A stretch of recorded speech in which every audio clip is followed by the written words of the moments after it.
For you right now at 6 on the coronavirus here in Connecticut. Numbers out today show our positivity rate stands at more than 23%. Since Friday, 79 more patients have been admitted to the hospital.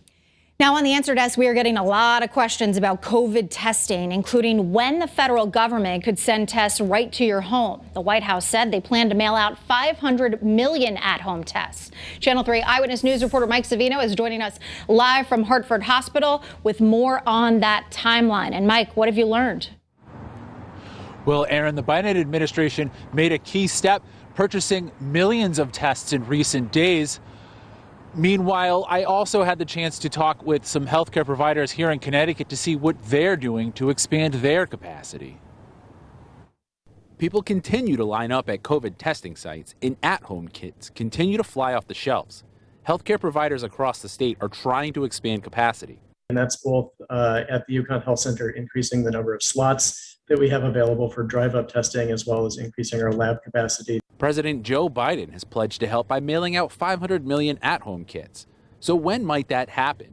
The Department of Defense purchased more than 13 million kits late last week, saying this effort supports the president's plan to deliver 500 million free at-home COVID-19 testing kits to the nation in response to the Omicron variant. Governor Ned Lamont has provided hundreds of thousands of kits here in Connecticut, but viewer John Grant of Winstead emailed the answer desk asking why Lamont, too, didn't mail out those kits. We want those tests to get into people's hands quickly, and we want to make sure that they're getting used.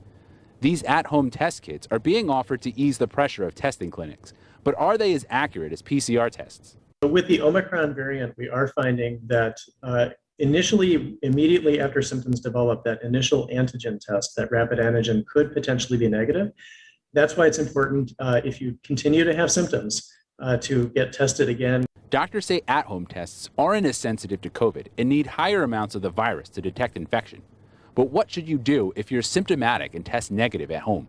If you test negative, yet there's a high suspicion that this might be COVID, or you were exposed to someone, or you participated in a gathering where you couldn't vouch for everybody's vaccination status, then you should repeat a rapid test.